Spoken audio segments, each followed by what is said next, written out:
Hi ಎಲ್ಲ friends, ಇವತ್ತು ನಾನು ನಿಮಗೆ ಸಿಂಪಲ್ಲಾಗಿ ಬ್ಲೌಸ್ ಕಟಿಂಗ್ ನನ್ನ ಮೆಜರ್ಮೆಂಟ್ ಬ್ಲೌಸ್ನ ಯೂಸ್ ಮಾಡ್ಕೊಂಡು ಯಾವ ರೀತಿ ಬ್ಲೌಸ್ನ ಕಟಿಂಗ್ ಮಾಡೋದು ಅಂತ ತೋರಿಸ್ಕೊಡ್ತೀನಿ. ಈ ಮೆಜರ್ಮೆಂಟ್ ಬ್ಲೌಸನ್ನು ಕೂಡ ನಾನೇ ಸ್ಟಿಚ್ ಮಾಡಿಕೊಟ್ಟಿರೋದು. ಕಸ್ಟಮರ್ ವೇರ್ ಮಾಡ್ಕೊಂಡಿದ್ರು, ಅವ್ರಿಗೆ ಫಿಟ್ಟಿಂಗ್ ಕರೆಕ್ಟಾಗಿದೆಯಾ ಅಂದರೆ ಮತ್ತೆ ನನಗೆ ಅದೇ ಮೆಜರ್ಮೆಂಟ್ ಬ್ಲೌಸ್ನ ತಂದು ಕೊಟ್ಟಿದ್ದಾರೆ, ಮತ್ತು ಇನ್ನೊಂದು ಬ್ಲೌಸ್ನ ಸ್ಟಿಚ್ ಮಾಡಿಕೊಡಿ ಅಂತ.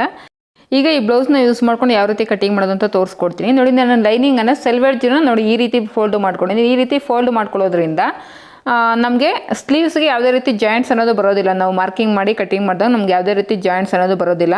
ಸಾಮಾನ್ಯವಾಗಿ ಸೆಲ್ವೆಡ್ಜು ನಮ್ಗೆ ಆಪೋಸಿಟ್ ಇರೋ ಥರ ಫೋಲ್ಡ್ ಮಾಡ್ಕೊಳ್ತಾರೆ ಲೈನಿಂಗನ್ನು. ನಾನು ಈ ರೀತಿ ಫೋಲ್ಡ್ ಮಾಡಿಕೊಂಡು ಮಾರ್ಕ್ ಮಾಡ್ಕೊಳ್ತೀನಿ. ನೋಡಿ, ಫಸ್ಟು ಸ್ಟ್ರೈಟಾಗಿರೋದಕ್ಕೆ ಒಂದು ಲೈನ್ ಹಾಕ್ಕೊಂಡು ಆಮೇಲೆ 1/2 ಇಂಚ್ ಮಾರ್ಜಿನ್ಗೋಸ್ಕರ ಮಾರ್ಕ್ ಮಾಡ್ಕೊಂಡಿದ್ದೀನಿ. ಈಗ ಮೆಜರ್ಮೆಂಟ್ ಬ್ಲೌಸಿಂದ ಬ್ಯಾಕ್ ಪಾರ್ಟಲ್ಲಿ ನಾವು ಬ್ಯಾಕ್ ಲೆಂತ್, ಬ್ಲೌಸ್ ಲೆಂತ್ ಎಷ್ಟಿದೆ ಅಂತ ಚೆಕ್ ಮಾಡ್ಕೊಂಡು ನನಗೆ 14.25 ಇಂಚ್ ಇದೆ. 14.25 ಇಂಚಿಗೆ ಈ ರೀತಿ ಮಾರ್ಕ್ ಮಾಡಿಕೊಂಡು ಸ್ಟ್ರೈಟಾಗಿ ಒಂದು ಲೈನನ್ನು ಹಾಕ್ಕೋಬೇಕು. ಮತ್ತು ಮೇಲ್ಗಡೆ ಶೋಲ್ಡರ್ ಜಾಯಿಂಟ್ಗೋಸ್ಕರ ಒಂದು 1/2 ಇಂಚ್ ಎಕ್ಸ್ಟ್ರಾ ಮಾರ್ಜಿನ್ಗೋಸ್ಕರ ಈ ರೀತಿ ಮಾರ್ಕ್ ಮಾಡ್ಕೊಂಡಿದ್ದೀನಿ. ಈಗ ಅಳತೆ ಬ್ಲೌಸಿಂದ ಸೊಂಟದ ಸುತ್ತಳತೆನ ನಾವು ಮೆಜರ್ ಮಾಡ್ಕೋಬೇಕು. ನೋಡಿ, ಐಪಟ್ಟಿನ ಬಿಟ್ಟು ನಾವು ಈ ರೀತಿ ವೇಸ್ಟ್ ರೌಂಡನ್ನು ಟೇಪಿಂದ ಮೆಜರ್ ಮಾಡ್ಕೋಬೇಕು. ನೀವು ಯಾವುದೇ ಮೆಜರ್ಮೆಂಟ್ ಬ್ಲೌಸನ್ನು ತೊಗೊಂಡ್ರು ಕೂಡ ಐಪಟ್ಟಿನ ಬಿಟ್ಟು ನೀವು ಮೆಜರ್ ಮಾಡ್ಕೊಳ್ಳಿ. ನನಗೆ ಇಲ್ಲಿ 32 ಇಂಚು ಬಂದಿದೆ. ಡಿವೈಡೆಡ್ ಬೈ 4 ಮಾಡಿದಾಗ ನಮಗೆ 8 ಇಂಚಸ್ ಅನ್ನೋದು ಬರುತ್ತೆ. ನೋಡಿ, 8 ಇಂಚಸ್ನ ಇಲ್ಲಿ ಮಾರ್ಕ್ ಮಾಡಿಕೊಂಡು ಬ್ಯಾಕಲ್ಲಿ ಡಾಟ್ಸ್ನ ಸ್ಟಿಚ್ ಮಾಡ್ತೀವೋ ಅದಕ್ಕೋಸ್ಕರ 1 ಇಂಚ್ ಎಕ್ಸ್ಟ್ರಾ ತೊಗೊಂಡಿದ್ದೀನಿ, ಮತ್ತು ಮಾರ್ಜಿನ್ಗೋಸ್ಕರ 2 ಇಂಚ್ ಎಕ್ಸ್ಟ್ರಾ ತೊಗೊಂಡಿದ್ದೀನಿ. ಈಗ ಚೆಸ್ಟ್ ರೌಂಡನ್ನು ನಾವು ಈ ರೀತಿ ಉಕ್ಸ್ಪಟ್ಟಿ ಸೈಡು ನೋಡಿ ಬ್ಲೌಸ್ನ ಈ ರೀತಿ ರಿವರ್ಸ್ ಮಾಡಿಕೊಂಡು ನಮಗೇನು ಫಿಟ್ಟಿಂಗ್ ಲೈನ್ ಇರುತ್ತಲ್ಲ ಅಲ್ಲಿಂದ ಚೆಸ್ಟ್ ರೌಂಡನ್ನು ಈ ರೀತಿ ಮೆಜರ್ ಮಾಡ್ಕೋಬೇಕು. ನನಗೆ ಕರೆಕ್ಟ್ ನೋಡಿ, ಸ್ವಲ್ಪ ಲೈಟಾಗಿ ಈ ರೀತಿ ಹೇಳಿದ್ರೆ ನನಗೆ ಇಲ್ಲಿ 9.25 ಇಂಚ್ ಅನ್ನೋದು ಬರ್ತಿದೆ. ಉಕ್ಸ್ಪಟ್ಟಿ ಸೈಡು ನೀವು ಈ ರೀತಿ ಚೆಸ್ಟ್ ರೌಂಡನ್ನು ಈ ರೀತಿ ಮೆಜರ್ ಮಾಡ್ಕೋಬೋದು. 9.25 ಇಂಚನ್ನ ನಾನು ಇಲ್ಲಿ ಮಾರ್ಕ್ ಮಾಡ್ಕೊಳ್ತಾ ಇದ್ದೀನಿ. ಮತ್ತು 2 ಇಂಚಸ್ ಮಾರ್ಜಿನ್ಗೋಸ್ಕರ 9.25 ಇಂಟು 4 ಮಾಡಿದ್ರೆ ನಮಗೆ 37, ಅಂದರೆ ಇದು 37 ಚೆಸ್ಟ್ ಬ್ಲೌಸು. ಈಗ ಶೋಲ್ಡರ್ ಪಟ್ಟಿ ಅನ್ನೋದು ಎಷ್ಟಿದೆ ಅಂತ ಚೆಕ್ ಮಾಡ್ಕೋಬೇಕು ಮೆಜರ್ಮೆಂಟ್ ಬ್ಲೌಸಲ್ಲಿ. ಈ ಬ್ಲೌಸಲ್ಲಿ ನನಗೆ 2.25 ಇಂಚ್ ಅನ್ನೋದು ಶೋಲ್ಡರ್ ಪಟ್ಟಿ ಅನ್ನೋದಿದೆ. ನಾನು ಇಲ್ಲಿ ಬಂದು ಶೋಲ್ಡರ್ಗೋಸ್ಕರ 6 ಇಂಚಸ್ಗೆ ಮಾರ್ಕ್ ಮಾಡ್ಕೊಳ್ತಾ ಇದ್ದೀನಿ. ನೋಡಿ, 6 ಇಂಚಸ್ಗೆ ಮಾರ್ಕ್ ಮಾಡಿಕೊಂಡು ನಾವು ಸ್ಲೀವ್ಸನ್ನು ಜಾಯಿನ್ ಮಾಡ್ಕೊಳ್ಳೋದಕ್ಕೋಸ್ಕರ ಒಂದು 1/2 ಇಂಚಿಗೆ ರೀತಿ ಮಾರ್ಕ್ ಮಾಡಿಕೊಂಡು ಅಲ್ಲಿಂದ 2.25 ಇಂಚಿಗೆ ರೀತಿ ಮಾರ್ಕ್ ಮಾಡಿಕೊಂಡು ಆಮೇಲೆ ನೆಕ್ ಲೈನ್ ಸ್ಟಿಚ್ ಮಾಡೋದಕ್ಕೋಸ್ಕರ ಒಂದು 1/4 ಇಂಚಿಗೆ ಈ ಕಡೆ ಮಾರ್ಕ್ ಮಾಡ್ಕೊಂಡಿದ್ದೀನಿ. ನೋಡಿ, ಈ ರೀತಿ ನಾವು ಶೋಲ್ಡರು ಮತ್ತು ನೆಕ್ಕನ್ನು ಮಾರ್ಕ್ ಮಾಡ್ಕೋಬೇಕು. ಇಲ್ಲಿ ನಾನು ಆರ್ಮ್ ಡೌನ್ಗೋಸ್ಕರ 6 ಇಂಚಸ್ಗೆ ಈ ರೀತಿ ಮಾರ್ಕ್ ಮಾಡ್ಕೊಂಡಿದ್ದೀನಿ. ನೋಡಿ, ನೆಕ್ ಲೈನ್ ಅಂದರೆ ಮೇಲ್ಗಡೆ ನೆಕ್ ಲೈನಿಂದ ನಾನು 6 ಇಂಚಸ್ಗೆ ಈ ರೀತಿ ಮಾರ್ಕ್ ಮಾಡ್ಕೊಂಡಿದ್ದೀನಿ. ಈಗ ಇಲ್ಲಿ ಎಲ್ ಶೇಪನ್ನು ಈ ರೀತಿ ಡ್ರಾ ಮಾಡ್ಕೋಬೇಕು. ಮೆಜರ್ಮೆಂಟ್ ಬ್ಲೌಸಲ್ಲಿ ಈ ರೀತಿ ಬ್ಯಾಕ್ ಸೈಡಲ್ಲಿ ಈ ರೀತಿ ನಾವು ಆರ್ಮ್ ರೌಂಡನ್ನು ಚೆಕ್ ಮಾಡ್ಕೋಬೇಕು. ಅಂದರೆ ಅಳತೆ ಬ್ಲೌಸಲ್ಲಿ ನಮಗೆ ಆರ್ಮ್ ರೌಂಡ್ ಎಷ್ಟಿದೆ ಅಂತ ಚೆಕ್ ಮಾಡ್ಕೋಬೇಕು. ನೋಡಿ, ಮೇಲ್ಗಡೆ ಏನು 1/2 ಇಂಚ್ ಮಾರ್ಜಿನ್ ಶೋಲ್ಡರ್ ಜಾಯಿನ್ ಮಾಡಿರುತ್ತೋ ಅದನ್ನು ಬಿಟ್ಟು ನೋಡಿ ಈ ರೀತಿ ಚೆಕ್ ಮಾಡ್ಕೋಬೇಕು. ನನಗಿಲ್ಲಿ ಕರೆಕ್ಟಾಗಿ 8 ಇಂಚಸ್ ಅನ್ನೋದು ಬಂದಿದೆ. ನೋಡಿ, ಇದ್ರ ಮಿಡ್ ಪಾಯಿಂಟನ್ನು ನೋಡ್ಕೊಳ್ಳಿ. ಮೇಲ್ಗಡೆಯಿಂದ 3 ಇಂಚಸ್ ಮಿಡ್ ಪಾಯಿಂಟು, ಅಲ್ಲಿಂದ ಈ ರೀತಿ ಫ್ರೆಂಚ್ ಆರ್ಮ್ ಕರ್ವ್ ಸ್ಕೇಲನ್ನು ಯೂಸ್ ಮಾಡಿಕೊಂಡು ಈ ರೀತಿ ರೌಂಡ್ ಶೇಪನ್ನು ಡ್ರಾ ಮಾಡ್ಕೋಬೇಕು. ಈಗ ನಾವಿಲ್ಲಿ ವಿತ್ ಸೀಮ್ ಅಲೌನ್ಸಸ್ ಜೊತೆ ನಾವಿಲ್ಲಿ ಮಾರ್ಕ್ ಮಾಡ್ಕೊಳ್ತಾ ಇರೋದ್ರಿಂದ ನೋಡಿ, ಒಳಗಡೆಗೆ ಒಂದು 1/2 ಇಂಚು ನಾವೇನು ಸ್ಲೀವ್ಸನ್ನು ಜಾಯಿನ್ ಮಾಡ್ಕೊಳ್ಳೋದಕ್ಕೆ ಮಾರ್ಜಿನ್ ಬೇಕಾಗುತ್ತಲ್ಲ ಆ ಮಾರ್ಜಿನನ್ನು ಈ ರೀತಿ ಒಳಗಡೆಗೆ ಈ ರೀತಿ ಮಾರ್ಕ್ ಮಾಡಿಕೊಂಡು ಚೆಕ್ ಮಾಡ್ಕೋಬೇಕು. ನಮಗೆ 8 ಇಂಚಸ್ ಬರುತ್ತೋ ಇಲ್ವೋ ಅಂತ ಚೆಕ್ ಮಾಡ್ಕೋಬೇಕು. ನೋಡಿ, ನನಗೆ 8.25 ಇಂಚ್ ಅನ್ನೋದು ಬರ್ತಿದೆ, ಅಂದರೆ ಒಂದು 1/2 ಇಂಚ್ ಎಕ್ಸ್ಟ್ರಾ ಬರ್ತಿದೆ. ಈಗ ನಾನು ಏನು ಮಾಡ್ತೀನಿ ಅಂದರೆ ಮೇಲುಗಡೆಯಿಂದ 5.25 ಇಂಚು, ನಾನು ಆಗಲೇ ಮಾರ್ಕ್ ಮಾಡಿದ್ದು 6 ಇಂಚಸ್ಸು, ಈಗ 5.25 ಇಂಚಿಗೆ ನಾನು ಈ ರೀತಿ ಮಾರ್ಕ್ ಮಾಡ್ಕೊಳ್ತಾ ಇದ್ದೀನಿ. ಈಗ ಮತ್ತೆ ಮಿಡ್ ಪಾಯಿಂಟನ್ನು 5.25 ಇಂಚಲ್ಲಿ ಮಿಡ್ ಪಾಯಿಂಟನ್ನು ಮಾರ್ಕ್ ಮಾಡ್ಕೋಬೇಕು. ನೋಡಿ ಈ ರೀತಿ. ಈಗ ಮತ್ತೆ ಈ ಫ್ರೆಂಚ್ ಆರ್ಮ್ ಕರ್ವ್ ಸ್ಕೇಲನ್ನು ಯೂಸ್ ಮಾಡಿಕೊಂಡು ನೀಟಾಗಿ ಆರ್ಮ್ ರೌಂಡನ್ನು ಮಾರ್ಕ್ ಮಾಡ್ಕೊಳ್ಳಿ. ಈಗ ಸೇಮ್ ಮತ್ತೆ ಈ ರೀತಿ ಒಳಗಡೆಗೆ ನಿಮ್ಗೇನು ಸ್ಟಿಚಿಂಗ್ ಮಾರ್ಜಿನ್ 1/2 ಇಂಚ್ ಬೇಕಾಗುತ್ತಲ್ವ ಸ್ಲೀವ್ಸನ್ನು ಜಾಯಿನ್ ಮಾಡೋದಕ್ಕೋಸ್ಕರ ಈ ರೀತಿ ಚೆಕ್ ಮಾಡ್ಕೊಳ್ಳಿ. ನಿಮಗೆ ಎಕ್ಸಾಕ್ಟಾಗಿ ಕರೆಕ್ಟಾಗಿ 8 ಇಂಚಸ್ ಅನ್ನೋದು ಮ್ಯಾಚ್ ಆಗಬೇಕು. ನೋಡಿ, ನಾನು ಕರೆಕ್ಟಾಗಿ 8 ಇಂಚಸ್ ಅನ್ನೋದು ಮ್ಯಾಚ್ ಆಗ್ತಿದೆ. ಈಗ ಈ ರೀತಿ ಸೈಡಲ್ಲಿ ನಾವೇನು ಸೀಮ್ ಅಲೌನ್ಸಸ್ಗೆ 2 ಇಂಚಸ್ ಎಕ್ಸ್ಟ್ರಾ ತೊಗೊಂಡಿದ್ದು ಅದನ್ನು ಈ ರೀತಿ 2 ಪಾಯಿಂಟ್ಸ್ನ ಈ ರೀತಿ ಕನೆಕ್ಟ್ ಮಾಡ್ಕೋಬೇಕು. ಈಗ ಮೆಜರ್ಮೆಂಟ್ ಬ್ಲೌಸಲ್ಲಿ ಬ್ಯಾಕ್ ಡೀಪನ್ನು ನೀವು ಈಸಿಯಾಗಿ ಈ ರೀತಿ ಮಾರ್ಕ್ ಮಾಡ್ಕೊಳ್ಳಿ. ಅಂದರೆ ಬ್ಯಾಕ್ ಡೀಪನ್ನು ಸೆಂಟ್ರಿಗೆ ಈ ರೀತಿ ಫೋಲ್ಡ್ ಮಾಡಿಕೊಂಡಾಗ ನಿಮಗೆ ಮಿಡಿಲ್ ಪಾಯಿಂಟ್ ಅನ್ನೋದು ಸಿಗುತ್ತಲ್ಲ ಅಲ್ಲಿ ಈ ರೀತಿ ಪ್ಲೇಸ್ ಮಾಡಿಕೊಂಡು ಕೆಳಗಡೆಯಿಂದ ಸ್ಟಿಚಿಂಗ್ ಮಾರ್ಜಿನ್ಗೋಸ್ಕರ ಒಂದು 1/4 ಇಂಚ್ ಮೇಲ್ಗಡೆಗೆ ಈ ರೀತಿ ಮಾರ್ಕ್ ಮಾಡ್ಕೋಬೇಕು. ಮತ್ತು ಮೇಲ್ಗಡೆ ಏನು ನಿಮಗೆ ನೆಕ್ ವಿಡ್ತ್ ಇರುತ್ತೋ ಅದಕ್ಕಿಂತ ಒಂದು ಕೆಳಗಡೆ ಒಂದು 1/2 ಇಂಚ್ ಎಕ್ಸ್ಟ್ರಾ ಇರೋ ಥರ ಮಾರ್ಕ್ ಮಾಡ್ಕೊಳ್ಳಿ. ಇಲ್ಲಾಂದರೆ ಸೇಮ್ ನಿಮಗೆ ಬ್ರಾಡ್ನೆಸ್ ಬೇಡ, ಡೀಪು ಸೇಮ್ ಅಷ್ಟೇ ಇರಲಿ ಅನ್ನೋಂಗುತ್ತೆ. ಮೇಲ್ಗಡೆ ಎಷ್ಟು ನೆಕ್ ವಿಡ್ತ್ ಇರುತ್ತೋ ಅಷ್ಟನ್ನೇ ನೀವು ಕೆಳಗಡೆ ಕೂಡ ಡ್ರಾ ಮಾಡ್ಕೋಬೋದು. ಈಗ ನಾವು ಬ್ಯಾಕ್ ಡಾಟ್ಸ್ಗೋಸ್ಕರ 1 ಇಂಚ್ ಎಕ್ಸ್ಟ್ರಾ ತೊಗೊಂಡಿದ್ದೀರ ನೋಡಿ. ನಮಗೇನು ಫಿಟ್ಟಿಂಗ್ ಲೈನ್ ಹತ್ರ ಟೇಪನ್ನು ಈ ರೀತಿ ಪ್ಲೇಸ್ ಮಾಡಿದಾಗ ಮಿಡ್ ಪಾಯಿಂಟ್ ಅನ್ನೋದು ಸಿಗುತ್ತೆ. ಆ ಮಿಡ್ ಪಾಯಿಂಟನ್ನು ಈ ರೀತಿ ಕಂಡು ಹಿಡ್ಕೊಂಡು ಇಲ್ಲಿ ನಾನು ಬ್ಯಾಕ್ ಡಾಟ್ಸ್ಗೋಸ್ಕರ 4.25 ಇಂಚಿಗೆ ಮಾರ್ಕ್ ಮಾಡ್ಕೊತಾ ಇದ್ದೀನಿ. ಇದಿಷ್ಟು ಬ್ಯಾಕ್ ಪಾರ್ಟಲ್ಲೇ ನಾವು ಮಾರ್ಕಿಂಗ್ ಮಾಡ್ಕೊಳ್ಳೋದು. ಅಂದರೆ ಮೆಜರ್ಮೆಂಟ್ ಬ್ಲೌಸಿಂದ ನಾವು ಅಳತೆನ ತೊಗೊಂಡು ಈ ರೀತಿ ಬ್ಯಾಕ್ ಪಾರ್ಟನ್ನು ಡ್ರಾ ಮಾಡ್ಕೋಬೇಕು. ಈಗ ನಾನೇನು ಡ್ರಾ ಮಾಡ್ಕೊಂಡಿದ್ದೀನಿ ಅದರ ಪ್ರಕಾರ ಕಟ್ಟಿಂಗನ್ನು ಮಾಡ್ಕೋತಾ ಇದ್ದೀನಿ. ಫ್ರೆಂಡ್ಸ್, ಈ ವಿಡಿಯೋದಲ್ಲಿ ನಿಮ್ಗೆ ಏನಾದರೂ ಡೌಟ್ಸ್ ಇದೆ ನನಗೆ ಕಮೆಂಟ್ ಮಾಡಿ ತಿಳಿಸಿ. ಎಲ್ಲಾದರೂ ನಿಮ್ಗೆ ಅರ್ಥ ಆಗಲಿಲ್ಲ ಯಾವ ಪಾಯಿಂಟ್ ಆದರೂ ಅಂದರೆ ನನಗೆ ಕಮೆಂಟ್ ಮಾಡಿ ತಿಳಿಸ್ಕೊಡಿ. ಖಂಡಿತವಾಗ್ಲೂ ನಿಮ್ಮ ಕಮೆಂಟ್ಗೆ ನಾನು ಆನ್ಸರ್ ಮಾಡ್ತೀನಿ. ಬ್ಯಾಕ್ ಪಾರ್ಟ್ ಕಟಿಂಗ್ ಮಾಡಿದ ನಂತರ ನಾನಿಲ್ಲಿ ಸ್ಲೀವ್ಸ್ನ ಕಟಿಂಗ್ ಮಾಡ್ಕೊಳ್ಳೋದಕ್ಕೋಸ್ಕರ ಆರ್ಮ್ ರೌಂಡನ್ನು ಈ ರೀತಿ ಚೆಕ್ ಮಾಡ್ಕೊಳ್ತಾ ಇದ್ದೀನಿ. ನೋಡಿ, ಮೇಲ್ಗಡೆ 1/2 ಇಂಚ್ ಮಾರ್ಜಿನನ್ನು ಬಿಟ್ಟು ಈ ರೀತಿ ಚೆಕ್ ಮಾಡಿಕೊಂಡಾಗ ನನಗೆ ಆ ಫಿಟ್ಟಿಂಗ್ ಲೈನ್ ಹತ್ರಗೆ 7.25 ಇಂಚ್ ಅನ್ನೋದು ಬಂದಿದೆ. ಈಗ ಲೈನಿಂಗ್ ಮೇಲೆ ಒಂದು ಸೈಡು ನಾವು ಬ್ಯಾಕ್ ಪಾರ್ಟನ್ನು ಕಟಿಂಗ್ ಮಾಡ್ಕೊಂಡ್ವಿ. ಈಗ ಇನ್ನೊಂದು ಸೈಡು ಲೈನಿಂಗ್ ಮೇಲೆ ನಾವು ಸ್ಲೀವ್ಸನ್ನು ಈ ರೀತಿ ಮಾರ್ಕ್ ಮಾಡ್ಕೋಬೇಕು. ನೋಡಿ, ಅದಕ್ಕೋಸ್ಕರ ಈ ರೀತಿ 4 ಫೋಲ್ಡಿಂಗ್ಸಲ್ಲಿ ಲೈನಿಂಗನ್ನು ಈ ರೀತಿ ಫೋಲ್ಡ್ ಮಾಡಿಕೊಂಡು ಕೆಳಗಡೆ ಸ್ಟ್ರೈಟ್ ಆಗಿರೋದಕ್ಕೋಸ್ಕರ ಒಂದು ಲೈನ್ ಹಾಕ್ಕೊಂಡು ಮತ್ತು ಕೆಳಗಡೆ ಮಾರ್ಜಿನ್ಗೋಸ್ಕರ ಒಂದು 1/2 ಇಂಚಿಗೆ ಈ ರೀತಿ ಮಾರ್ಕ್ ಮಾಡ್ಕೋಬೇಕು. ಈಗ ಮೆಜರ್ಮೆಂಟ್ ಬ್ಲೌಸಿಂದ ಸ್ಲೀವ್ಸ್ ಲೆಂತ್ ಎಷ್ಟಿದೆ ಅಂತ ಚೆಕ್ ಮಾಡ್ಕೊಂಡು ನನಗೆ 9.25 ಇಂಚ್ ಇದೆ. ಮತ್ತು ಮೇಲ್ಗಡೆ ಒಂದು 1/2 ಇಂಚನ್ನು ಆ್ಯಡ್ ಮಾಡಿಕೊಂಡು ನಾನು 10 ಇಂಚಸ್ಗೆ ಈ ರೀತಿ ಮಾರ್ಕ್ ಮಾಡ್ಕೊತಾ ಇದ್ದೀನಿ. ಒಂದು 1/2 ಇಂಚ್ ಮೇಲ್ಗಡೆ ನಾವು ಸ್ಲೀವ್ಸನ್ನು ಜಾಯಿನ್ ಮಾಡಬೇಕಾದ್ರೆ ಮಾರ್ಜಿನ್ ಬೇಕಾಗುತ್ತೆ. ಅದಕ್ಕೋಸ್ಕರ 10 ಇಂಚಸ್ಗೆ ಈ ರೀತಿ ಮಾರ್ಕ್ ಮಾಡಿಕೊಂಡು ನಮಗಿಲ್ಲಿ ಬ್ಯಾಕ್ ಪಾರ್ಟಲ್ಲಿ ಆರ್ಮ್ ರೌಂಡ್ ಬಂದು ನಮಗೆ 7.25 ಇಂಚ್ ಅನ್ನೋದು ಬಂದಿದೆ. ಆ 7.25 ಇಂಚಲ್ಲಿ 3/4 ಇಂಚನ್ನ ಲೆಸ್ ಮಾಡಿಕೊಂಡು ನಾವಿಲ್ಲಿ ಮಾರ್ಕ್ ಮಾಡ್ಕೋಬೇಕು. 3/4 ಇಂಚಿನ ಲೆಸ್ ಮಾಡಿದಾಗ ನಮಗೆ 6.25 ಇಂಚ್ ಅನ್ನೋದು ಬರುತ್ತೆ. 6.25 ಇಂಚಿನ ಡಿವೈಡೆಡ್ ಬೈ 2 ಮಾಡಿದಾಗ ನಮಗೆ 3.25ಗೆ 1 ಪಾಯಿಂಟ್ ಅನ್ನೋದು ಕಡಿಮೆ ಬರುತ್ತೆ. ಅದನ್ನು ನಾನಿಲ್ಲಿ ಕ್ಯಾಪ್ ಡೌನ್ ಆಗಿ ತೊಗೊಂಡಿದ್ದೀನಿ. ಅಂದರೆ 3.25ಗೆ 1 ಪಾಯಿಂಟ್ ಕಡಿಮೆ ಅನ್ನೋದು ನಾನಿಲ್ಲಿ ಕ್ಯಾಪ್ ಡೌನ್ಗೋಸ್ಕರ ಮಾರ್ಕ್ ಮಾಡ್ಕೊಂಡಿದ್ದೀನಿ. ಈಗ ನಾನೇನು 6.25 ಇಂಚು ಮೇಲ್ಗಡೆ ಲೈನಲ್ಲಿ ಮಾರ್ಕ್ ಮಾಡ್ಕೊಂಡಿದ್ದೀನೋ ಅಷ್ಟನ್ನೇ ಕೆಳಗಡೆ ಲೈನಲ್ಲಿ ಕೂಡ ಮಾರ್ಕ್ ಮಾಡ್ಕೊಂಡಿದ್ದೀನಿ. ಈಗ ನೋಡಿ, ಮೇಲ್ಗಡೆ ಲೈನಿಂದ ಕೆಳಗಡೆ ಲೈನಿಗೆ ಈ ರೀತಿ ಕ್ರಾಸಾಗಿ ಚೆಕ್ ಮಾಡ್ಕೊಂಡು ನಮಗೆ ಕರೆಕ್ಟಾಗಿ 7.25 ಇಂಚ್ ಅನ್ನೋದು ಆರ್ಮ್ ರೌಂಡ್ ಅನ್ನೋದು ಕರೆಕ್ಟಾಗಿ ಮ್ಯಾಚ್ ಆಗ್ತಿದೆ.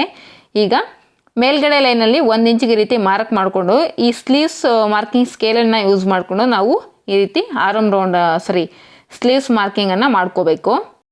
ಹಾಗೆ ಮೆಜರ್ಮೆಂಟ್ ಬ್ಲೌಸಿಂದ ಸ್ಲೀವ್ಸ್ ಲೂಸ್ ಎಷ್ಟಿದೆ ಅಂತ ಚೆಕ್ ಮಾಡ್ಕೊಳ್ಳಿ. ನೋಡಿ, ಈ ರೀತಿ ಕೆಳಗಡೆ ರಿವರ್ಸ್ ಸೈಡಲ್ಲಿ ನಾವು ಬ್ಲೌಸನ್ನು ರಿವರ್ಸ್ ಮಾಡಿಕೊಂಡು ಸ್ಲೀವ್ಸ್ ಲೂಸನ್ನು ಈ ರೀತಿ ಚೆಕ್ ಮಾಡ್ಕೋಬೇಕು. ನನಗಿಲ್ಲಿ ಬಂದು 5.25 ಇಂಚ್ ಇದೆ. 5.25 ಇಂಚನ್ನ ಈ ಫೋಲ್ಡಿಂಗ್ ಸೈಡಿಂದ ಈ ರೀತಿ ಮಾರ್ಕ್ ಮಾಡಿಕೊಂಡು ಮತ್ತು ಮಾರ್ಜಿನ್ಗೋಸ್ಕರ 2 ಇಂಚಸ್ ಎಕ್ಸ್ಟ್ರಾ ಈ ರೀತಿ ಮಾರ್ಕ್ ಮಾಡಿಕೊಂಡು ಈಗ ಈ 2 ಪಾಯಿಂಟ್ಸ್ನ ಈ ರೀತಿ ಕನೆಕ್ಟ್ ಮಾಡ್ಕೋಬೇಕು ಸ್ಕೇಲಿಂದ. ನೋಡಿ, ಇಲ್ಲಿ ನಮಗೆ ಲೈನ್ ಅನ್ನೋದು ಕ್ರಾಸ್ ಆಗಿದೆ. ಈ ರೀತಿ ಕ್ರಾಸ್ ಆಗಿದ್ದಾಗ ನಾವು 90 ಡಿಗ್ರೀಸ್ ಅನ್ನೋದು ನೋಡ್ಕೋಬೇಕು. ನೋಡಿ, ಈ ರೀತಿ ಒಂದು ಲೈನ್ಗೆ ಈ ರೀತಿ ಎಲ್ ಸ್ಕೇಲನ್ನು ಪ್ಲೇಸ್ ಮಾಡಿದಾಗ ನಮಗೆ 90 ಡಿಗ್ರಿ ಅನ್ನೋದು ಗೊತ್ತಾಗುತ್ತೆ. ಅಲ್ಲಿಗೆ ನೋಡಿ, ಈ ರೀತಿ 90 ಡಿಗ್ರಿ ಎಲ್ಲಿಗೆ ಬರುತ್ತೋ ಅಲ್ಲಿಗೆ ಈ ರೀತಿ ಮಾರ್ಕ್ ಮಾಡಿಕೊಂಡು ನೀವೇನು ಮಾರ್ಕ್ ಮಾಡ್ಕೊಂಡಿದ್ದೀರ ಅದ್ರ ಪ್ರಕಾರ ಸ್ಲೀವ್ಸನ್ನು ಕಟಿಂಗ್ ಮಾಡ್ಕೋಬೇಕು. ಸೈಡ್ ಮಾರ್ಜಿನ್ಸ್ ಹತ್ರ ನೋಡಿ, ಏನು ನಮ್ಗೆ 2 ಇಂಚಸ್ ಎಕ್ಸ್ಟ್ರಾ ತೊಗೊಂಡಿತ್ತು ಅಲ್ಲೊಂದು ಈ ರೀತಿ ಟಕ್ಸನ್ನು ಇಟ್ಕೊಳ್ಳಿ ಮತ್ತು ಮಿಡಲ್ ಪಾಯಿಂಟಲ್ಲಿ ಒಂದು ಟಕ್ಸನ್ನು ಇಟ್ಕೋಬೇಕು. ಈಗ ಸ್ಲೀವ್ಸನ್ನು ಈ ರೀತಿ ಓಪನ್ ಮಾಡಿಕೊಂಡು ನಾವು ಫ್ರಂಟ್ ಆರ್ಮೋಲ್ ಶೇಪನ್ನು ಡ್ರಾ ಮಾಡ್ಕೋಬೇಕು. ನಾವೇನು ಸ್ಲೀವ್ಸ್ ರೌಂಡನ್ನು ತಗೊಳ್ಳೋದಕ್ಕೆ 1 ಇಂಚಿಗೆ ಈ ರೀತಿ ಮಾರ್ಕ್ ಮಾಡ್ಕೊಂಡಿದ್ವು, ಅಲ್ಲಿಂದ ಫಿಟ್ಟಿಂಗ್ ಲೈನ್ ಎಲ್ಲಿ ಬರುತ್ತೋ ಅಲ್ಲಿಗೆ ಈ ರೀತಿ ಟೇಪನ್ನು ಪ್ಲೇಸ್ ಮಾಡಿಕೊಂಡು ಮಿಡಿಲ್ ಪಾಯಿಂಟ್ ಅನ್ನೋದು ಕಂಡು ಹಿಡ್ಕೋಬೇಕು. ಆ ಮಿಡಿಲ್ ಪಾಯಿಂಟ್ ಹತ್ರ 1/2 ಇಂಚಿಗೆ ಈ ರೀತಿ ಮಾರ್ಕ್ ಮಾಡಿಕೊಂಡು ಮತ್ತೆ ಸ್ಲೀವ್ಸ್ ಮಾರ್ಕಿಂಗ್ ಸ್ಕೇಲನ್ನು ಯೂಸ್ ಮಾಡಿಕೊಂಡು ಈ ರೀತಿ ಫ್ರಂಟ್ ಆರ್ಮೋಲ್ ಶೇಪನ್ನು ಡ್ರಾ ಮಾಡಿಕೊಂಡು ಕಟಿಂಗನ್ನು ಮಾಡ್ಕೋಬೇಕು.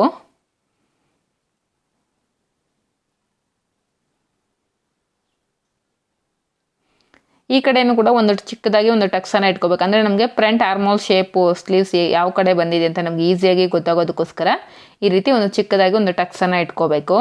ಈಗ ಬ್ಯಾಕ್ ಪಾರ್ಟ್ ಕಟಿಂಗ್ ಆಯಿತು ಮತ್ತು ಸ್ಲೀವ್ಸ್ ಕಟಿಂಗ್ ಮಾಡಿದ್ದಾಯಿತು. ಉಳಿದಿರೋಂಥ ಲೈನಿಂಗಲ್ಲಿ ಈಗ ನಾವು ಫ್ರಂಟ್ ಪಾರ್ಟನ್ನು ಮಾರ್ಕ್ ಮಾಡ್ಕೋಬೇಕು.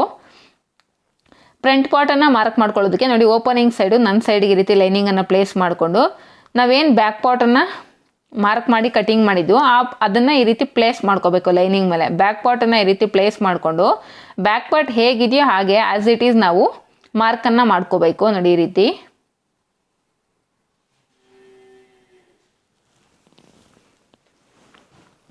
Arm round shape, side fitting line ಎಲ್ಲವೂ ಕೂಡ ಬ್ಯಾಕ್ ಪಾರ್ಟಲ್ಲಿ ಏನಿದೆಯೋ ಹಾಗೆ ಆ್ಯಸ್ ಇಟ್ ಈಸ್ ಮಾರ್ಕ್ ಮಾಡಿಕೊಂಡು ಈಗ ಈ ಆರ್ಮ್ ರೌಂಡನ್ನು ಮಾರ್ಕ್ ಮಾಡ್ಕೊಳ್ಳೋದಕ್ಕೆ ಈ ರೀತಿ ವೀಲ್ ಮಾರ್ಕರನ್ನು ತೊಗೊಂಡು ಈ ರೀತಿ ನೀಟಾಗಿ ರಬ್ ಮಾಡ್ಕೊಂಡಾಗ ನಮಗೆ ಕೆಳಗಡೆ ಕೂಡ ಫ್ರಂಟ್ ಅನ್ನೋದು ಬೀಳುತ್ತೆ. ಹಾಗೆ ನೆಕ್ ಲೈನನ್ನು ಕೂಡ ನಾನಿಲ್ಲಿ ಈ ರೀತಿ ರಬ್ ಮಾಡ್ಕೊತಾ ಇದ್ದೀನಿ. ನೋಡಿ, ನಿಮಗೆ ಅಲ್ಲಿ ನೀಟಾಗಿ ಪ್ರಿಂಟ್ ಅನ್ನೋದು ಕಾಣಿಸುತ್ತೆ. ಈಗ ನೀಟಾಗಿ ಅದೇನು ಪ್ರಿಂಟ್ ಕಾಣಿಸ್ತೀವಿ ಅದ್ರ ಮೇಲೆ ಈಗ ನಾವು ಈ ರೀತಿ ಲೈನ್ಸನ್ನು ಡ್ರಾ ಮಾಡ್ಕೊಳ್ಳೋಣ. ವಿಡಿಯೋ ಎಲ್ಲೂ ಸ್ಕಿಪ್ ಮಾಡಿದೆ ನೋಡಿ ಫ್ರೆಂಡ್ಸ್, ಆಗಲೇ ನಿಮಗೆ ಅರ್ಥ ಆಗುತ್ತೆ. ನೋಡಿ ಮೇಲ್ಗಡೆ ಮಾರ್ಜಿನ್ಗೋಸ್ಕರ ಒಂದು 1/2 ಇಂಚ್ ಶೋಲ್ಡರ್ ಪಟ್ಟಿಗೋಸ್ಕರ ಇಲ್ಲಿ ಮಾರ್ಕ್ ಮಾಡ್ಕೊಂಡಿದ್ದೀನಿ. ಹಾಗೆ ನಾವಿಲ್ಲಿ ಬ್ಯಾಕ್ ಪಾರ್ಟನ್ನು ಪ್ಲೇಸ್ ಮಾಡಿಕೊಂಡು ಫ್ರಂಟ್ ಪಾರ್ಟನ್ನು ಮಾರ್ಕ್ ಮಾಡ್ತಿರೋದ್ರಿಂದ ನೋಡಿ ಕೆಳಗಡೆಯಿಂದ 2 ಇಂಚಸ್ಗೆ ಈ ರೀತಿ ಮಾರ್ಕ್ ಮಾಡಿಕೊಂಡು ಒಂದು ಲೈನನ್ನು ಹಾಕ್ಕೊಂಡಿದ್ದೀನಿ. ಈಗ ಮೆಜರ್ಮೆಂಟ್ ಬ್ಲೌಸನ್ನು ತೊಗೊಂಡು ಫ್ರಂಟ್ ಪಾರ್ಟು ನಮಗೆ ಬಸ್ಟ್ ಪಾಯಿಂಟು ಮತ್ತು ಬಸ್ಟ್ ಲೆಂತ್ ಎಷ್ಟಿದೆ, ಅಂಡರ್ ಬಸ್ಟ್ ಲೆಂತ್ ಎಷ್ಟಿದೆ ಅಂತ ಚೆಕ್ ಮಾಡ್ಕೋಬೇಕು. ನೋಡಿ ಮೇಲ್ಗಡೆ ಶೋಲ್ಡರ್ ಮಾರ್ಜಿನನ್ನು ಬಿಟ್ಟು ಅಲ್ಲಿಂದ ನಾನು ಚೆಕ್ ಮಾಡ್ಕೊಂಡು ನನಗೆ ಬಸ್ಟ್ ಪಾಯಿಂಟ್ ಅನ್ನೋದು 10.5 ಇಂಚಿಗಿದೆ ಮತ್ತು ಅಂಡರ್ ಬಸ್ಟ್ ಅನ್ನೋದು 13 ಇಂಚಿದೆ. ನಾನಿಲ್ಲಿ ಮಾರ್ಜಿನನ್ನು ಸೇರಿಸ್ಕೊಂಡು 13.5 ಇಂಚಿಗೆ ಈ ರೀತಿ ಮಾರ್ಕ್ ಮಾಡ್ಕೊತಾ ಇದ್ದೀನಿ. ನೋಡಿ ಮೇಲ್ಗಡೆ ಶೋಲ್ಡರನ್ನು ಬಿಟ್ಟು 10.5 ಇಂಚಿಗೆ ಒಂದು ಮಾರ್ಕ್ ಮಾಡ್ಕೊಂಡಿದ್ದೀನಿ ಮತ್ತು 13.5 ಇಂಚಿಗೆ ಈ ರೀತಿ ಒಂದು ಮಾರ್ಕ್ ಮಾಡ್ಕೊಂಡಿದ್ದೀನಿ. ಈಗ ಉಕ್ಸ್ಪಟ್ಟಿ ಸೈಡಿಂದ 2.5 ಇಂಚಿಗೆ ಈ ರೀತಿ ಮಾರ್ಕ್ ಮಾಡಿಕೊಂಡು ಮೈನ್ ಡಾಟ್ಗೋಸ್ಕರ ನಾನು ಮೆಜರ್ಮೆಂಟ್ ಬ್ಲೌಸಲ್ಲಿ ನೋಡಿ ಮೈನ್ ಡಾಟ್ ಲೆಂತ್ ಎಷ್ಟಿದೆ ಅಂತ ವಿಡ್ತ್ ಎಷ್ಟಿದೆ ಅಂತ ಚೆಕ್ ಮಾಡಿಕೊಂಡೆ. ನೋಡಿ ಮೈನ್ ಡಾಟು ವಿಡ್ತ್ ಎಷ್ಟಿದೆ ಅಂತ ಈ ರೀತಿ ಚೆಕ್ ಮಾಡ್ಕೋಬೇಕು. ನಾನಿಲ್ಲಿ ಇದು 37 ಚೆಸ್ಟ್ ಬ್ಲೌಸ್ ಆಗಿರೋದ್ರಿಂದ 2.5 ಇಂಚ್ ಅನ್ನೋದು ನಾನು ಮೈನ್ ಡಾಟ್ಗೋಸ್ಕರ ಮಾರ್ಕ್ ಮಾಡ್ಕೋತಾ ಇದ್ದೀನಿ. ನೋಡಿ 2.5 ಇಂಚು ಮೈನ್ ಡಾಟ್ಗೋಸ್ಕರ ಇಲ್ಲಿ ಮಾರ್ಕ್ ಮಾಡ್ಕೋತಾ ಇದ್ದೀನಿ. ಹಾಗೆ ಸೈಡಲ್ಲಿ ನೋಡಿ ನಾವೇನು 2 ಇಂಚಸ್ ಈ ರೀತಿ ಲೈನ್ ಹಾಕ್ಕೊಂಡಿದ್ದೆ ಅಲ್ಲಿಂದ ಮೇಲ್ಗಡೆಗೆ ಒಂದು 1/2 ಇಂಚಿಗೆ ಈ ರೀತಿ ಮಾರ್ಕ್ ಮಾಡಿಕೊಂಡೆ. ಈಗ ಫ್ರಂಟ್ ಆರ್ಮೋಲ್ ಶೇಪನ್ನು ಡ್ರಾ ಮಾಡೋದಕ್ಕೋಸ್ಕರ ಒಂದು 1/2 ಇಂಚು ನಾವೇನು ಬ್ಯಾಕ್ ಪಾರ್ಟನ್ನು ಪ್ಲೇಸ್ ಮಾಡಿ ಬರೆದಿರ್ತೀವಲ್ಲ ಅದಕ್ಕಿಂತ ಕೆಳಗಡೆ ಒಂದು 1/2 ಇಂಚಿಗೆ ಈ ರೀತಿ ಮಾರ್ಕ್ ಮಾಡಿಕೊಂಡು ಈ ರೀತಿ ರೌಂಡ್ ಶೇಪನ್ನು ಡ್ರಾ ಮಾಡ್ಕೋಬೇಕು. ಈಗ ಬ್ಲೌಸನ್ನು ಮೆಜರ್ಮೆಂಟ್ ಬ್ಲೌಸಿಂದ ಫ್ರಂಟ್ ಡೀಪ್ ನೆಕ್ಕನ್ನು ಕೂಡ ನಾವು ಈಸಿಯಾಗಿ ಮಾರ್ಕ್ ಮಾಡ್ಕೋಬೋದು. ನೋಡಿ ಉಕ್ಸ್ಪಟ್ಟಿ ಸೈಡು ಬ್ಲೌಸನ್ನು ಈ ರೀತಿ ಪ್ಲೇಸ್ ಮಾಡ್ಕೋಬೇಕು. ನೋಡಿ ಮೇಲ್ಗಡೆ ಮಾರ್ಜಿನನ್ನು ಬಿಟ್ಟು ಶೋಲ್ಡರ್ ಮಾರ್ಜಿನನ್ನು ಬಿಟ್ಟು ಈ ರೀತಿ ಬ್ಲೌಸನ್ನು ನೀಟಾಗಿ ಪ್ಲೇಸ್ ಮಾಡಿಕೊಂಡು ನಮ್ಗೆ ಎಲ್ಲಿ ಬಂದಿರುತ್ತೋ ಅದಕ್ಕಿಂತ ಮೇಲ್ಗಡೆ ಒಂದು 1/2 ಇಂಚು ಅಥವಾ ಇನ್ನೊಂದು 1/4 ಇಂಚು ಮೇಲ್ಗಡೆಗೆ ಈ ರೀತಿ ಮಾರ್ಕ್ ಮಾಡಿಕೊಂಡು ನಾವು ಫ್ರಂಟ್ ಡೀಪನ್ನು ಕೂಡ ಈ ರೀತಿ ಮಾರ್ಕ್ ಮಾಡ್ಕೋಬೋದು. ಅಲ್ಲಿ ಈ ರೀತಿ ರೌಂಡ್ ಶೇಪನ್ನು ಮಾರ್ಕ್ ಮಾಡ್ಕೊಳ್ಳೋದಕ್ಕೋಸ್ಕರ ನೋಡಿ 1.5 ಇಂಚಿಗೆ ಈ ರೀತಿ ಮಾರ್ಕ್ ಮಾಡಿಕೊಂಡು ಈ ಫ್ರಂಚ್ ಆರ್ಮ್ ಕರ್ವ್ ಸ್ಕೇಲನ್ನು ಪ್ಲೇಸ್ ಮಾಡಿಕೊಂಡು ನೀಟಾಗಿ ನಾವು ರೌಂಡ್ ಶೇಪನ್ನು ಡ್ರಾ ಮಾಡ್ಕೋಬೋದು. ನೋಡಿ ಈ ರೀತಿ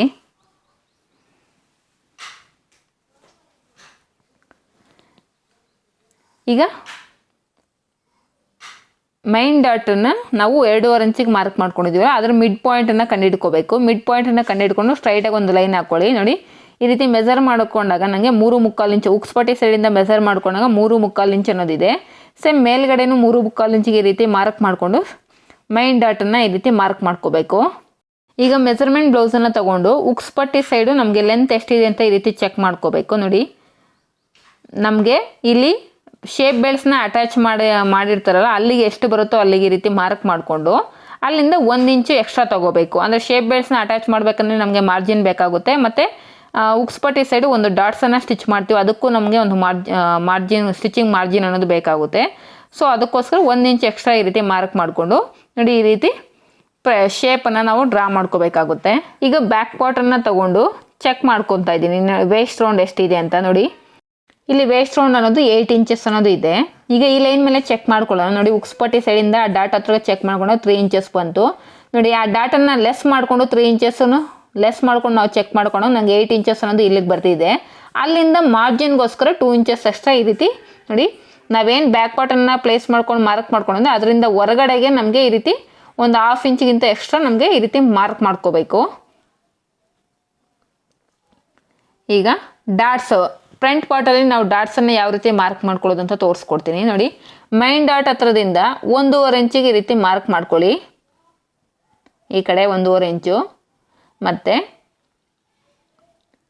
ಮೈನ್ ಡಾಟ್ ಹತ್ರದಿಂದ ಸೈಡ್ಗೆ ಈ ರೀತಿ 1.5 ಇಂಚಿಗೆ ಈ ರೀತಿ ಮಾರ್ಕ್ ಮಾಡಿಕೊಂಡು ಅಲ್ಲಿಂದ ಅದರಲ್ಲಿ 1.5 ಇಂಚಲ್ಲಿ ಮಿಡ್ ಪಾಯಿಂಟನ್ನು ಕಂಡುಹಿಡ್ಕೋಬೇಕು. ನೋಡಿ 1.5 ಇಂಚಲ್ಲಿ ಮಿಡ್ ಪಾಯಿಂಟನ್ನು ಕಂಡುಹಿಡ್ಕೋಬೇಕು. ಆ ಮಿಡ್ ಪಾಯಿಂಟ್ ಹತ್ರದಿಂದ ಮೇಲ್ಗಡೆಗೆ 1.5 ಇಂಚು ಎಲ್ಲಿಗೆ ಬರುತ್ತೋ ಅಲ್ಲಿಗೆ ಈ ರೀತಿ ಮಾರ್ಕ್ ಮಾಡಿಕೊಂಡು ಆರ್ಮ್ ರೌಂಡ್ ಹತ್ರ ನಮಗೆ ಏನು ಡಾಟ್ ಬರುತ್ತಲ್ಲ ಆ ಡಾಟನ್ನು ಈಗ ನಾವು ಮಾರ್ಕ್ ಮಾಡ್ಕೋಬೇಕಾಗುತ್ತೆ. ನೋಡಿ ಫ್ರಂಟ್ ನಾವು ಬ್ಯಾಕ್ ಪಾರ್ಟಲ್ಲಿ ಯಾವ ರೀತಿ ಆರ್ಮ್ ರೌಂಡನ್ನು ಚೆಕ್ ಮಾಡ್ಕೊಳ್ತೀವೋ ಸೇಮ್ ಅದೇ ರೀತಿಯೇ ಫ್ರಂಟ್ ಪಾರ್ಟಲ್ಲೂ ಕೂಡ ಆರ್ಮ್ ರೌಂಡನ್ನು ಚೆಕ್ ಮಾಡ್ಕೋಬೇಕು. ಇಲ್ಲೂ ಕೂಡ ನಮಗೆ 8 ಇಂಚ್ ಅನ್ನೋದು ಬರಬೇಕು ಆರ್ಮ್ ರೌಂಡ್ ಅನ್ನೋದು. ನೋಡಿ ಈ ರೀತಿ ಚೆಕ್ ಮಾಡ್ಕೊಂಡಾಗ ನನಗೆ ಆರ್ಮ್ ರೌಂಡ್ ಅನ್ನೋದು 8.5 ಇಂಚ್ ಅನ್ನೋದು ಬರ್ತಾ ಇದೆ. ಆ 8.5 ಇಂಚಲ್ಲಿ ನಮಗೇನು 1/2 ಇಂಚ್ ಎಕ್ಸ್ಟ್ರಾ ಇದೆಯೋ ಅದನ್ನು ನಾವು ಆರ್ಮ್ ರೌಂಡ್ ಹತ್ರ ಡಾಟನ್ನು ಹಿಡಿಬೇಕಾಗುತ್ತೆ. ನೋಡಿ ಈ ರೀತಿ ಆರ್ಮ್ ರೌಂಡ್ ಹತ್ರ ಈ ರೀತಿ ಒಂದು ಮಾರ್ಕ್ ಮಾಡಿಕೊಂಡು ನಮ್ಗೆ ಅಲ್ಲಿ ಏನು ಎಕ್ಸ್ಟ್ರಾ ಬಂದಿರುತ್ತೋ ಅಷ್ಟನ್ನು ನಾವಿಲ್ಲಿ ಡಾಟಾಗಿ ಹಿಡಿಬೇಕು. ನಿಮ್ಗೆ ಅಲ್ಲಿ ಎಷ್ಟಾದರೂ ಬನ್ನಿ ಅಂದರೆ ಒಂದು 1/2 ಇಂಚ್ ಬರಲಿ 1/4 ಇಂಚ್ ಎಷ್ಟು ಬಂದಿರುತ್ತೋ ಅಷ್ಟನ್ನು ನೀವು ಇಲ್ಲಿ ಡಾಟಾಗಿ ಮಾರ್ಕ್ ಮಾಡಿಕೊಂಡು ಅಲ್ಲಿ ಅದನ್ನು ಎಕ್ಸೆಸ್ ಇರೋದನ್ನು ಡಾಟ್ ಹಿಡಿಬೇಕು. ಈಗ ಏನು 1.5 ಇಂಚಿಗೆ ಈ ಕಡೆ ಉಕ್ಸ್ಪಟ್ಟಿ ಸೈಡ್ ಮಾರ್ಕ್ ಮಾಡ್ಕೊಂಡು ಅದನ್ನು ಕೂಡ ಈ ರೀತಿ ಮಾರ್ಕ್ ಮಾಡ್ಕೋಬೇಕು. ಉಕ್ಸ್ಪಟ್ಟಿ ಸೈಡು ಒಂದು 1/4 ಇಂಚು ಮೇಲ್ಗಡೆ 1/4 ಇಂಚು ಮತ್ತು ಕೆಳಗಡೆ 1/4 ಇಂಚಿಗೆ ಈ ರೀತಿ ಮಾರ್ಕ್ ಮಾಡಿಕೊಂಡು ಈ ರೀತಿ ಡಾಟ್ಸನ್ನು ಮಾರ್ಕ್ ಮಾಡ್ಕೋಬೇಕಾಗುತ್ತೆ. ಹಾಗೆ ತುಂಬ ಜನ ನನಗೆ 4th ಡಾಟನ್ನು ಯಾವ ರೀತಿ ಅಂದರೆ 4 ಟಕ್ಸ್ ಬ್ಲೌಸನ್ನು ಯಾವ ರೀತಿ ಮಾರ್ಕ್ ಮಾಡ್ಕೊಳ್ಳೋದು ಅಂತ ಕೇಳ್ತಿದ್ರಿ. ಏನು ಇಲ್ಲಿ ಮೈನ್ ಡಾಟನ್ನು ಮಾರ್ಕ್ ಮಾಡ್ಕೊಂಡಿದ್ದೀವೋ ನೋಡಿ, ಅಲ್ಲಿ 1.5 ಇಂಚಿಗೆ ನಾವು ಮಾರ್ಕ್ ಮಾಡ್ಕೊಂಡಿದ್ದೀವಲ್ಲ ಮೈನ್ ಡಾಟ್ ಪಕ್ಕದಲ್ಲಿ, ಅಲ್ಲಿಗೆ ಸ್ಟ್ರೈಟಾಗಿ ಈ ರೀತಿ ಒಂದು ಲೈನನ್ನು ಹಾಕ್ಕೊಳ್ಳಿ. ಇದು 4th ಡಾಟ್ಗೋಸ್ಕರ. ಸೇಮ್ ಇದು 4th ಡಾಟ್ಗೂ ಕೂಡ ನೀವು 1/4 ಇಂಚು ಮೇಲ್ಗಡೆ 1/4 ಇಂಚು ಕೆಳಗಡೆ 1/4 ಇಂಚಿಗೆ ಈ ರೀತಿ ಮಾರ್ಕ್ ಮಾಡಿಕೊಂಡು ನೀವು ಈ ರೀತಿ 4th ಡಾಟನ್ನು ಕೂಡ ಹಿಡಿಬೋದು. ಮ್ಯಾಕ್ಸಿಮಮ್ 3 ಡಾಟಲ್ಲೇ ನಾವು ಕಸ್ಟಮರ್ಸ್ನ ಸ್ಯಾಟಿಸ್ಫೈಡ್ ಮಾಡ್ಬೋದು. ಕಸ್ಟಮರ್ ಯಾರಾದರೂ ನಮಗೆ 4th ಡಾಟ್ ಬೇಕೇ ಬೇಕು ಅಂತ ಕೇಳಿದ್ರಾಗ ಮಾತ್ರ ನೀವು 4th ಡಾಟನ್ನು ಸ್ಟಿಚ್ ಮಾಡ್ಕೊಳ್ಳಿ. ನನಗೆ ಪರ್ಸ್ನಲ್ಗೆ 4th ಡಾಟ್ ಸ್ಟಿಚ್ ಮಾಡೋದು ಇಷ್ಟ ಆಗೋದಿಲ್ಲ. ಬಿಕಾಸ್ ಅದು ನಮಗೆ ಕಾಣಿಸ್ತಾ ಇರುತ್ತೆ, ವಿಸಿಬಲ್ ಕಾಣಿಸುತ್ತೆ ನಮಗೆ 4th ಡಾಟ್ ಅನ್ನೋದು. ಸೈಡಲ್ಲಿ ನಾವು ಸೆರಗು ಹಾಕ್ಕೊಂಡು ಕೂಡ ನಮಗೆ ಸೈಡಲ್ಲಿ ಕಾಣಿಸ್ತಾ ಇರುತ್ತೆ. ಸೊ ಅದು ನನಗೆ ಇಷ್ಟ ಆಗಲ್ಲ. ಸೊ ಅದರಿಂದ ನಾನು ಮ್ಯಾಕ್ಸಿಮಮ್ 3 ಡಾಟ್ಸಲ್ಲೇ ನಾನು ಕಸ್ಟಮರ್ಗೆ ಸ್ಯಾಟಿಸ್ಫೈ ಮಾಡೋದಕ್ಕೆ ಟ್ರೈ ಮಾಡ್ತೀನಿ. ನಾನು 4th ಡಾಟು ಅತಿ ಹೆಚ್ಚಾಗಿ ಯಾರಿಗೂ ಸ್ಟಿಚ್ ಮಾಡಿ ಕೊಡೋದಿಲ್ಲ. ಬೇಕು ಅಂದರೆ 4th ಡಾಟ್ ಯಾರಿಗೆ ಸ್ಟಿಚ್ ಮಾಡ್ಬೋದು ಅಂದರೆ ಹೆವಿ ಬಸ್ಟ್ ಯಾರಿಗಿರುತ್ತೋ ಅವ್ರಿಗೆ 4th ಡಾಟನ್ನು ಸ್ಟಿಚ್ ಮಾಡ್ಕೋಬೋದು. ಇಲ್ಲಿ ನನಗೆ ಲೈನ್ ಸ್ವಲ್ಪ ಕ್ರಾಸ್ ಆಗಿರೋದ್ರಿಂದ ನಾನು 90 ಡಿಗ್ರಿ ಚೆಕ್ ಮಾಡ್ಕೊಳ್ತಾ ಇದ್ದೀನಿ ಕರೆಕ್ಟಾಗಿ ಇದೆಯೋ ಇಲ್ವಾ ಅಂತ. ನೋಡಿ ಈ ರೀತಿ ಚೆಕ್ ಮಾಡ್ಕೊಂಡಾಗ ನನಗೆ ಸ್ವಲ್ಪ 1 ಪಾಯಿಂಟ್ ಅಷ್ಟು ಮೇಲ್ಗಡೆಗೆ ಈ ರೀತಿ ಬಂತು. ಈ ರೀತಿ ನಮಗೆ ಲೈನ್ ಅನ್ನೋದು ಕ್ರಾಸ್ ಆಗಿದ್ದಾಗ ಕಂಪಲ್ಸರಿ ನಾವು ಎಲ್ ಸ್ಕೇಲನ್ನು ಪ್ಲೇಸ್ ಮಾಡಿಕೊಂಡು 90 ಡಿಗ್ರಿಯನ್ನು ಚೆಕ್ ಮಾಡಿಕೊಂಡು ಎಲ್ಲಿಗೆ ಬರುತ್ತೋ ಅಲ್ಲಿಗೆ ಈ ರೀತಿ ಮಾರ್ಕನ್ನು ಮಾಡ್ಕೋಬೇಕು.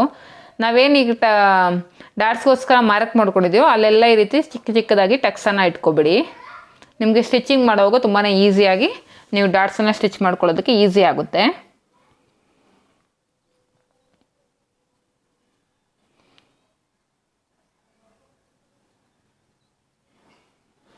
ನೋಡಿ ಈಗ ವೀಲ್ ಮಾರ್ಕರನ್ನು ಯೂಸ್ ಮಾಡಿಕೊಂಡು ನೀವೇನು ಡಾಟ್ಸನ್ನು ಮಾರ್ಕ್ ಮಾಡ್ಕೊಂಡಿದ್ದೀವಿ ಸೇಮ್ ಆ ಡಾಟ್ಸ್ ಮೇಲೆ ಈ ರೀತಿ ರಫ್ ಮಾಡ್ಕೊಂಡಾಗ ನಮಗೆ ಇನ್ನೊಂದು ಪಾರ್ಟ್ ಮೇಲೆ ಇನ್ನೊಂದು ಫ್ರಂಟ್ ಪಾರ್ಟ್ ಇರುತ್ತಲ್ಲ ಆ ಪಾರ್ಟ್ ಮೇಲೂ ಕೂಡ ನಮಗೆ ಈ ರೀತಿ ಮಾರ್ಕಿಂಗ್ಸ್ ಅನ್ನೋದು ಕಾಣಿಸ್ತಾ ಇರುತ್ತೆ. ಸೊ ಇದರಿಂದ ಏನು ಬೆನಿಫಿಟ್ ಅಂದರೆ ಎರಡೂ ಸೈಡು ಕೂಡ ನಾವು ಒಂದೇ ಥರ ಡಾಟ್ಸನ್ನು ಸ್ಟಿಚ್ ಮಾಡ್ಕೋಬೋದು. ಎಲ್ಲೂ ಕೂಡ ಹೆಚ್ಚು ಕಡಿಮೆ ಅನ್ನೋದು ಆಗೋದಿಲ್ಲ.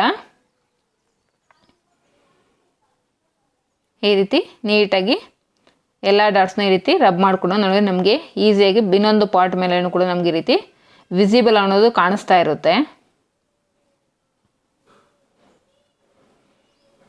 ಫ್ರೆಂಡ್ಸ್, ಈ ವಿಡಿಯೋದಲ್ಲಿ ನಿಮ್ಗೆ ಎಲ್ಲೇ ಕೂಡ ಏನೇ ಡೌಟ್ಸ್ ಇದ್ದರೂ ನನಗೆ ಕಮೆಂಟ್ ಮಾಡಿ ತಿಳಿಸಿ. ತುಂಬ ಜನ ನನಗೆ ಈ ಫ್ರಂಟ್ ಪಾರ್ಟಲ್ಲಿ ಯಾವ ರೀತಿ ಡಾಟ್ಸನ್ನು ಮಾರ್ಕ್ ಮಾಡ್ಕೋಬೇಕು ಅಂತೆಲ್ಲ ಕೇಳ್ತಿದ್ರಿ.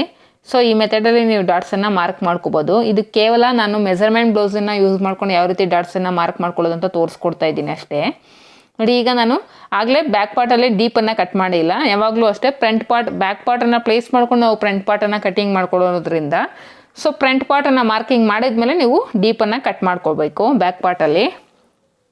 ಈಗ ಬ್ಯಾಕ್ ಪಾರ್ಟ್ ಮೇಲೆ ಫ್ರಂಟ್ ಪಾರ್ಟನ್ನು ಈ ರೀತಿ ನೀಟಾಗಿ ಪ್ಲೇಸ್ ಮಾಡಿದ್ರೆ ನಿಮಗೆ ಶೋಲ್ಡರ್ ಏನಾದರೂ ಬ್ಯಾಕ್ ಪಾರ್ಟ್ ಅಥವಾ ಫ್ರಂಟ್ ಪಾರ್ಟ್ಗೆ ಏನಾದರೂ ಹೆಚ್ಚು ಕಡಿಮೆ ಇದ್ದರೆ ಈ ರೀತಿ ನೀಟಾಗಿ ಚೆಕ್ ಮಾಡಿಕೊಂಡು ಎಕ್ಸಸ್ ಇರೋದನ್ನು ಕಟ್ ಮಾಡ್ಕೋಬೇಡಿ. ಕರೆಕ್ಟಾಗಿ ಇರಬೇಕು. ಫ್ರಂಟ್ ಪಾರ್ಟು ಮತ್ತು ಬ್ಯಾಕ್ ಪಾರ್ಟ್ ಶೋಲ್ಡರ್ ಅನ್ನೋದು ನಿಮಗೆ ಕರೆಕ್ಟಾಗಿ ಮ್ಯಾಚ್ ಆಗ್ತಾ ಇರಬೇಕು. ಈಗ ಶೇಪ್ ಬಟ್ಟಿನ ನಾವು ಕಟಿಂಗ್ ಮಾಡ್ಕೋಬೇಕಲ್ವ, ಅದಕ್ಕೋಸ್ಕರ ಯಾವ ರೀತಿ ಚೆಕ್ ಮಾಡ್ಕೊಳ್ಳೋದು ಅಂತ ನೋಡಿ. ಬ್ಯಾಕ್ ಪಾರ್ಟ್ ಮೇಲೆ ಫ್ರಂಟ್ ಪಾರ್ಟನ್ನು ಈ ರೀತಿ ಪ್ಲೇಸ್ ಮಾಡಿ ನೋಡಿ, ಬ್ಯಾಕ್ ಸೈಡು ಮಾರ್ಜಿನ್ ಹತ್ರ ಈಕ್ವಲ್ ಆಗಿ ಈ ರೀತಿ ಪ್ಲೇಸ್ ಮಾಡ್ಕೋಬೇಕು. ಅಂದರೆ ಬ್ಯಾಕ್ ಪಾರ್ಟ್ ಮೇಲೆ ಫ್ರಂಟ್ ಪಾರ್ಟನ್ನು ಈ ರೀತಿ ಪ್ಲೇಸ್ ಮಾಡಿ ನೋಡಿ. ಈ ರೀತಿ ಚೆಕ್ ಮಾಡ್ಕೊಳ್ಳೋವಾಗ ನೀವೇನು ಸೈಡಲ್ಲಿ 4th ಡಾಟನ್ನು ಮಾರ್ಕ್ ಮಾಡಿರ್ತೀರೋ ಆ 4th ಡಾಟನ್ನು ಈ ರೀತಿ ಫೋಲ್ಡ್ ಮಾಡ್ಕೋಬೇಕು. ನೀವೆಷ್ಟು ಮಾರ್ಕ್ ಮಾಡಿರ್ತೀರೋ ಅಷ್ಟನ್ನು ಈ ರೀತಿ ಫೋಲ್ಡ್ ಮಾಡಿಕೊಂಡು ಆನಂತರ ನೀವಿಲ್ಲಿ ಚೆಕ್ ಮಾಡ್ಕೊಳ್ಳಿ. ನೋಡಿ ನನಗೆ 2.5 ಇಂಚ್ ಅನ್ನೋದು ಬರ್ತಾ ಇದೆ.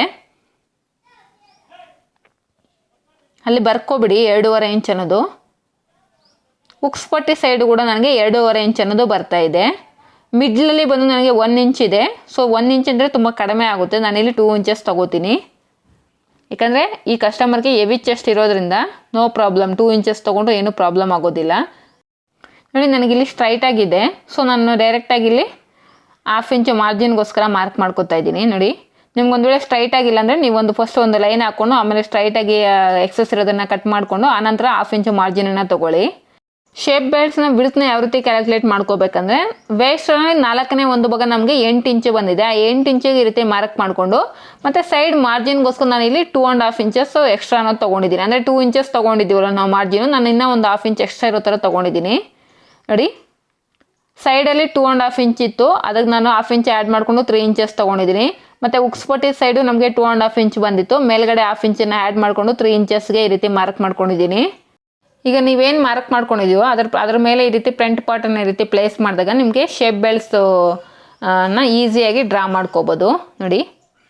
ಆ ಡಾಟನ್ನು ಮೈನಸ್ ಮಾಡ್ಕೋಬೇಕು. ಒಂದು ಫಸ್ಟ್ ಅಲ್ಲಿಗೆ ಬಂದಾಗ ಡಾಟನ್ನು ಮೈನಸ್ ಮಾಡಿಕೊಂಡು ನೀವು ಈ ರೀತಿ ಶೇಪ್ ಬೆಲ್ಟ್ಸ್ನ ಡ್ರಾ ಮಾಡ್ಕೋಬೋದು ನೋಡಿ. ಅಲ್ಲಿ ನಮಗೆ ರೌಂಡ್ ಶೇಪ್ ಬರೋದಕ್ಕೋಸ್ಕರ ಈ ರೀತಿ ಸ್ಕೇಲನ್ನು ಯೂಸ್ ಮಾಡಿಕೊಂಡು ಅಲ್ಲಿ ರೌಂಡ್ ಶೇಪನ್ನು ಈ ರೀತಿ ಡ್ರಾ ಮಾಡ್ಕೋಬೇಕು. ಶೇಪ್ ಬೆಲ್ಟ್ಸ್ನ ಒಂದು 1/2 ಇಂಚು ಎಕ್ಸ್ಟ್ರಾ ಇರೋ ಥರನೇ ಕಟ್ ಮಾಡ್ಕೊಳ್ಳಿ. ಅಂದರೆ ನೀವು ಮಾರ್ಜಿನಲ್ಲಿ ನಾನೇನು 2.5 ಇಂಚಿಗೆ ತೊಗೊಂಡಿದ್ದೀನಲ್ವಾ, ನೀವು ಇನ್ನೂ ಬೇಕಾದರೆ ಒಂದು 1/4 ಇಂಚ್ ಎಕ್ಸ್ಟ್ರಾ ಇರೋ ಥರನೇ ತಗೊಳ್ಳಿ. ಒಂದು ವೇಳೆ ನಮಗೆ ಸ್ಟಿಚಿಂಗ್ ಮಾಡಿದಾಗ ಒಂದು ವೇಳೆ ಜಾಸ್ತಿ ಬಂದರೆ ಕಟ್ ಮಾಡ್ಕೋಬೋದು, ಆದರೆ ಕಡಿಮೆ ಬಂದರೆ ನಿಮಗೆ ಸೈಡ್ ಜಾಯಿಂಟ್ಸನ್ನು ಸ್ಟಿಚ್ ಮಾಡೋದಕ್ಕೆ ಕಷ್ಟ ಆಗುತ್ತೆ. ನಾನು ಏನು ನಮ್ಮ ಮಾರ್ಜಿನ್ 2 ಇಂಚಸ್ ಎಕ್ಸ್ಟ್ರಾ ತೊಗೊಂಡಿದ್ದೀನೋ ಅದಕ್ಕಿಂತ ಒಂದು 1/2 ಇಂಚ್ ಎಕ್ಸ್ಟ್ರಾ ಇರೋ ಥರನೇ ನಾನು ಶೇಪ್ ಪಟ್ಟಿನ ಕಟ್ ಮಾಡ್ಕೋತೀನಿ. ಫ್ರೆಂಡ್ಸ್, ಈ ವಿಡಿಯೋದಲ್ಲಿ ನಿಮ್ಗೆ ಏನೇ ಡೌಟ್ಸ್ ಇದ್ದರೂ ನನಗೆ ಕಮೆಂಟ್ ಮಾಡಿ ತಿಳಿಸಿ. ಹಾಗೆ ಈ ವಿಡಿಯೋ ನಿಮಗೆ ಯೂಸ್ಫುಲ್ ಆಗಿದೆ ಅಂತ ಅನ್ಸಿದ್ರೆ ವಿಡಿಯೋಗೊಂದು ಲೈಕ್ ಮಾಡಿ. ಈಗ ಈ ಲೈನಿಂಗನ್ನು ಪ್ಲೇಸ್ ಮಾಡಿಕೊಂಡು ನೀವು ಮೈನ್ ಫ್ಯಾಬ್ರಿಕನ್ನು ಕಟ್ ಮಾಡ್ಕೋಬೋದು. ಹಾಗೆ ಇದ್ರ ಸ್ಟಿಚಿಂಗ್ ವಿಡಿಯೋನ ಕೂಡ ನಾನು ಅಪ್ಲೋಡ್ ಮಾಡ್ತೀನಿ. ಫ್ರೆಂಡ್ಸ್, ಯಾರಾದರೂ ಹೊಸದಾಗಿ ವಿಡಿಯೋನ ನೋಡ್ತಾ ಇದ್ದರೆ ಪ್ಲೀಸ್ ನನ್ನ ಚಾನಲ್ನ ಸಬ್ಸ್ಕ್ರೈಬ್ ಮಾಡ್ಕೊಳ್ಳಿ. ಹಾಗೆ ವಿಡಿಯೋಗೊಂದು ಲೈಕ್ ಮಾಡಿ friends. Thank you for watching.